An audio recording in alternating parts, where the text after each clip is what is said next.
24 juin au 2 juillet 2023, les filles et fils Massa du Tchad, du Cameroun et ceux de la diaspora se sont donné rendez-vous à Yagoua, chef-lieu du département de Mayo-Danay, dans la région de l'extrême nord du Cameroun.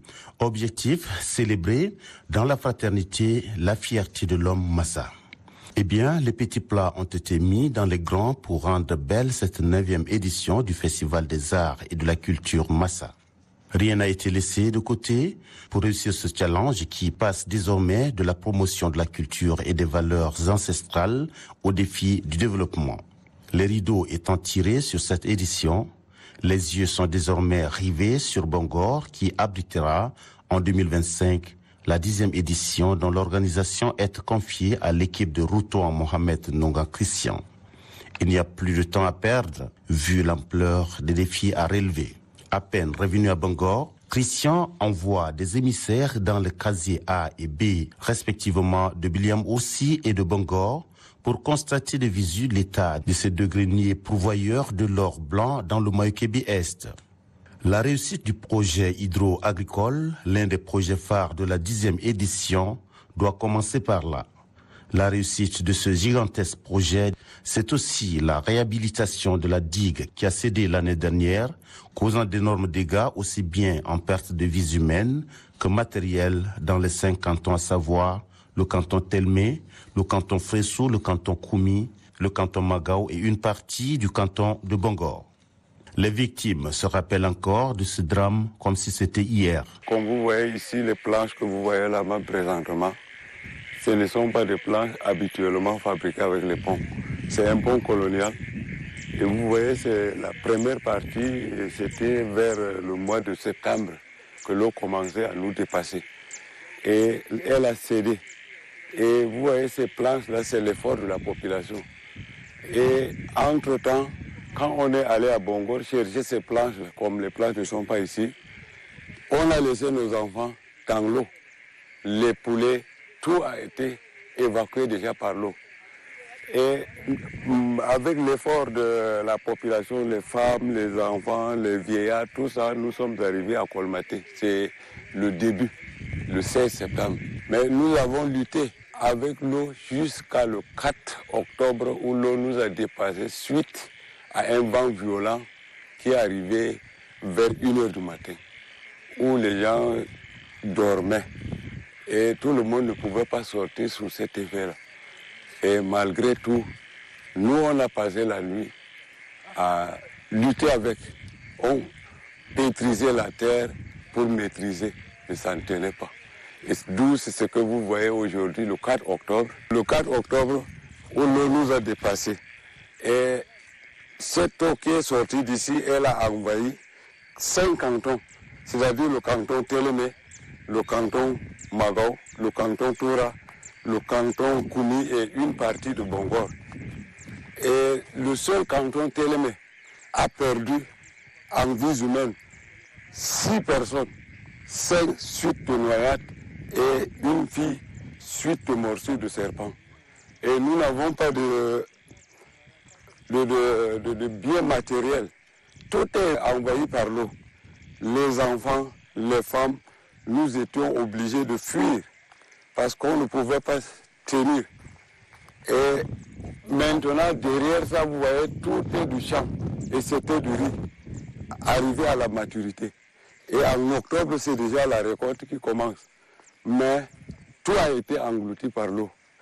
Le mil, le riz, tout ce que nous avons labouré a été englouti dans l'eau. Et vous voyez ces grands trous. Comment la population en elle-même, à cette période, nous ne pouvons pas. Ça, ce n'est pas à notre capacité maintenant de contenir cette eau. Et à l'heure où je vous parle, l'eau n'est pas à 20 mètres de cet endroit. Et nous cherchons maintenant à quitter peut-être 2-3 jours, puisque l'arrivée de cette eau la dépasse celle de l'année dernière. Nous, on peut aller vers le Cameroun. Mieux, les 5 cantons sont engloutis. Mais quel espace qu'on va trouver au Tchad pour contenir toute cette population? Mieux, c'est de refuser au Cameroun, peut-être sauver les enfants, puisque le mil que vous voyez n'est pas arrivé à la maturité. Et quand l'eau va arriver, nous, on ne va rien récolter. Et c'est la famille même qui est en train de chasser déjà les gens. Bon, le projet de construction de cette tigre, ça relève de la compétence du gouvernement, mais ce que nous voulons, c'est les parties cédées là. Que ces parties soient colmatées en attendant que nous puissions récolter ne serait que nos milles et protéger les maisons. En attendant le projet du gouvernement, c'est encore le meilleur. Mais si nous attendons, l'eau est à la porte et le gouvernement est en train de se préparer. Mais on ne sait pas si cette nuit il viendra, mais on ne sait pas. Donc pour nous, c'est l'inquiétude de quitter. Parce que nous, ici, notre activité principale, c'est l'agriculture et l'élevage. Mais tout est décimé. Mais nous, qu'est-ce qui nous arrange maintenant à rester? Tout le long du trajet Bongor-Katawa, en passant par Koumi et Biliamoursi, la population menace de rallier le Cameroun si les digues ne sont pas construites. Nous avons connu le drame. C'était au mois de septembre, octobre. Et 2 mois là, nuit et jour, on ne dort pas. Quand il y a le cri de l'arme là, c'est tout. C'est tout le monde là qui court vers la digue. Même moi, le chef de canton, on barre l'eau là, quand le vent fait jeter l'eau là, et tout, on tourne le dos vers l'eau, et la face là vers la digue. Jusqu'à le vent fini, on descend.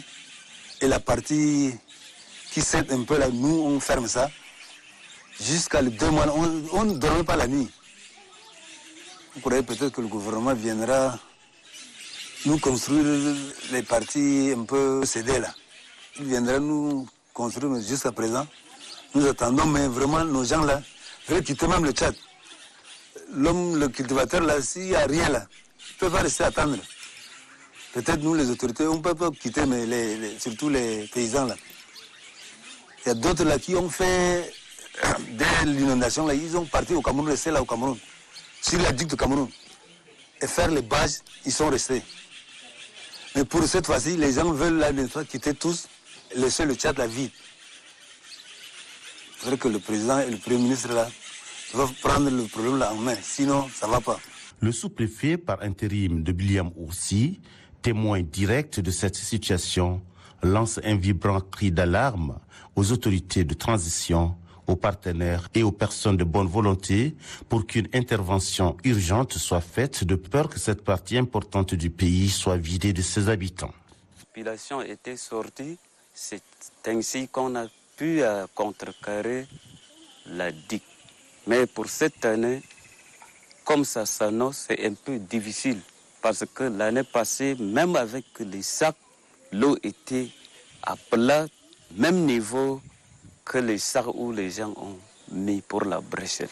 Quand l'Oubargue était cédé, il faut des hors-bord ou la pirogue. Hors-bord, nécessairement ici, on n'en a pas. On traverse pour le Cameroun Vélé, des Vélé pour Yagua encore.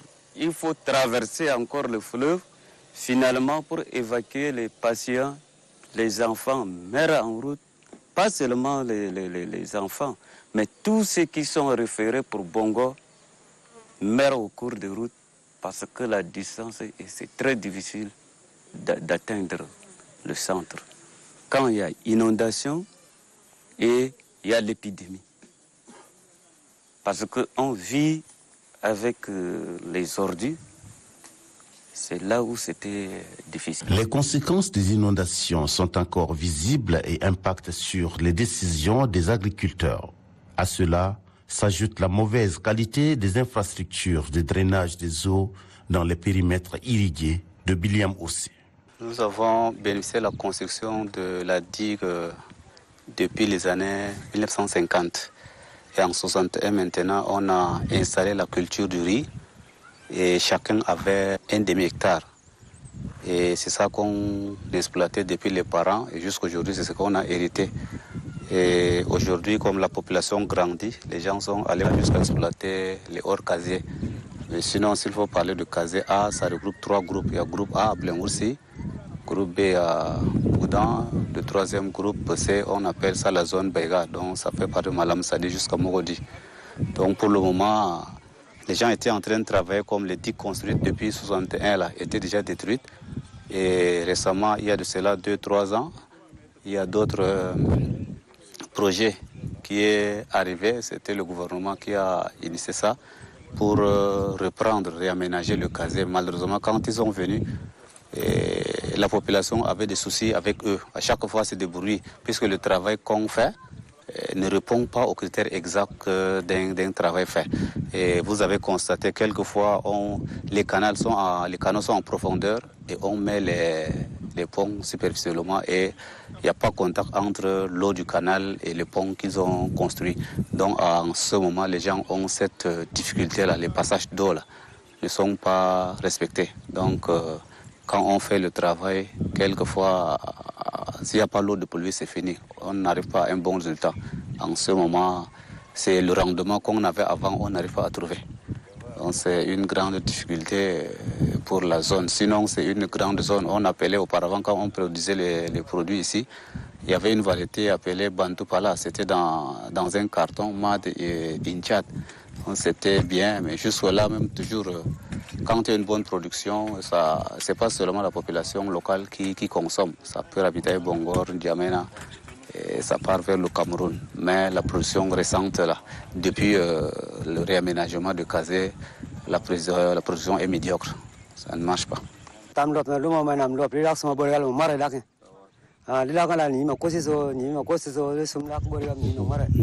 Je viens du champ, si vous allez voir mon champ comme ça, pour voir est-ce que je peux faire une petite portion.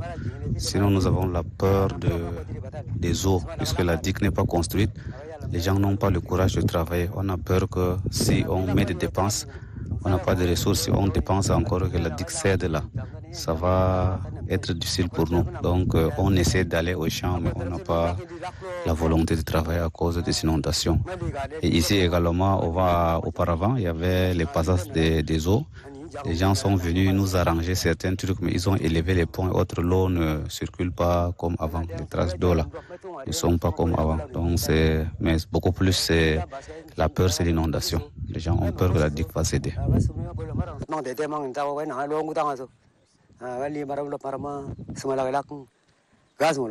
La question spécifique des digues exige une réponse urgente. Cette réponse, quoique attendue beaucoup plus du gouvernement, ne laisse pas indifférentes les communautés, au premier rang desquelles les chefs de canton, qui ne sont pas restés les bras croisés. Pour nous, on a lancé un quête. Chaque personne doit payer 500 pour qu'on puisse construire la digue avec.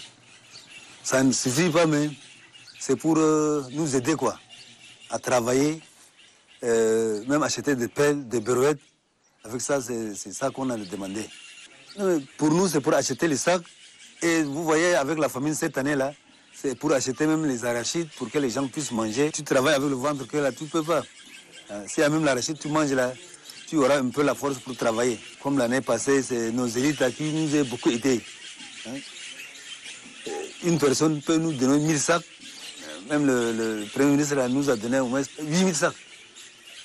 Cette situation préoccupe autant les cadres ressortissants de la province du Moyo-Kébi-Est qui, eux également, s'activent à apporter leur contribution en attendant les solutions durables en provenance du gouvernement. Pendant l'inondation, si on a un cas de décès, pratiquement il n'y a même pas là où un petit lieu où on peut enterrer quelqu'un. C'est difficile pendant cette saison. L'année passée, cette inondation avec la rupture de cette digue-là, ça a englouti 5 cantons. 5 cantons dans l'eau, vous savez ce que ça veut dire. Nous voulons donc dire simplement que l'État, qui étant le père de tous, veut faire quelque chose de colossal peut-être. Mais nous, notre objectif, c'est qu'il fallait quand même que ces brèches qui ont cédé de part et d'autre là, soient colmatées pour que la population puisse au moins être à l'abri. Autrement dit, nos parents menacent aller de l'autre côté. Et quand vous prenez la zone, par exemple, de Katoa, la zone de Katoa, le chef de canton et le maire de Pousse ont donné déjà de l'espace à la population de Katoa. Et les gens s'activent pour se déplacer. En ce moment, les gens refusent complètement de cultiver parce qu'en cultivant, on risque de faire un cadeau à l'inondation. Mais maintenant, nous avons dit que si l'État trouve que rien n'est prêt, nous voulons vraiment demander à toute l'élite du département de Moyo-Bonnet de retrousser les manches, venir appuyer les parents, Sur le plan que je veux proposer, c'est que si l'État ne peut pas colmater pour le moment, il fallait que les enfants du village descendent avec les parents. Nous allons pétrir la boue. Nous allons donc essayer de voir si on peut donc acheter les briques avec les parents, construire un mur pour barrer la traversée de l'eau. Autrement dit, nous n'avons pas une population dans la zone nord. Il n'y a pas de labour. Et également, vous constaterez qu'il n'y a pas acheminement des malades même en cas d'épidémie. C'est-à-dire qu'il faut donc traverser au Cameroun ou bien aller en hors-bord alors que les hors-bords ne sont pas à notre disposition et la population finit par être décimée. Donc, les parents, quand on leur pose la question, ils nous disent toujours que non, si rien ne se fait, nous on part au Cameroun. Mais partir au Cameroun et nous autres, on va donc rester au Tchad ou bien nous allons partir avec nos parents.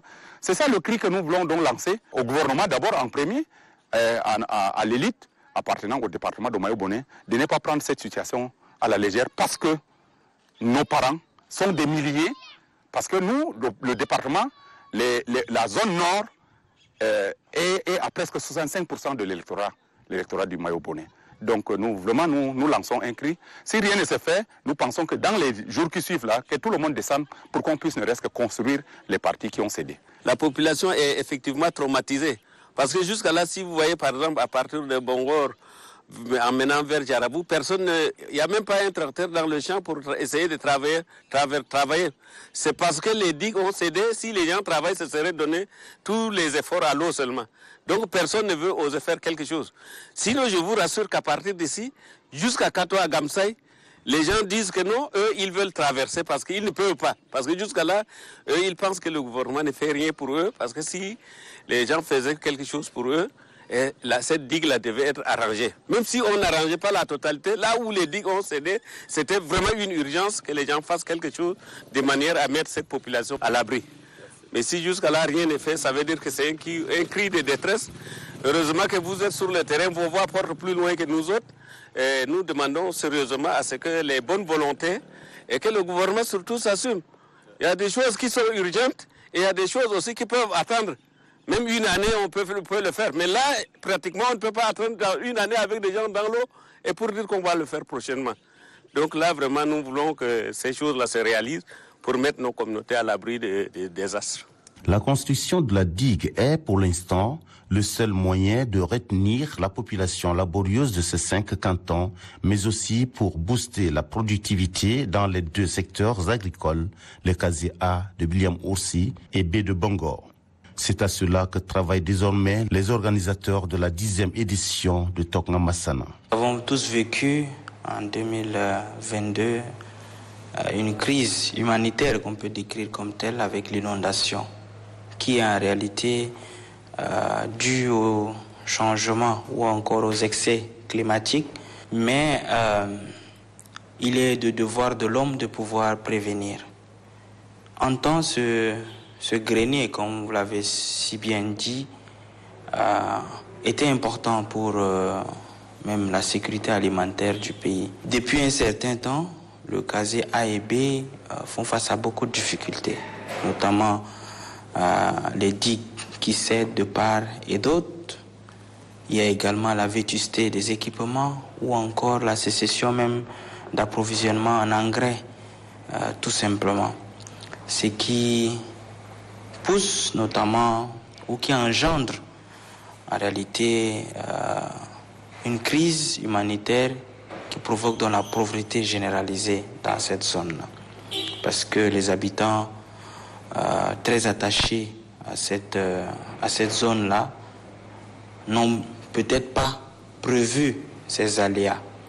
Donc nous nous sommes dit qu'en tant que membres, c'est notre rôle premier d'identifier ces manquements-là et de pouvoir proposer des solutions. Et cette solution viendra dans le sens 1, de pouvoir déjà réhabiliter des infrastructures existantes, notamment les digues, et renforcer un équipement pour pouvoir permettre non seulement à ceux qui produisent là de pouvoir transformer, si je peux le dire, ces riz-là sur place ou les décortiquer sur place et donc les mettre sur le marché.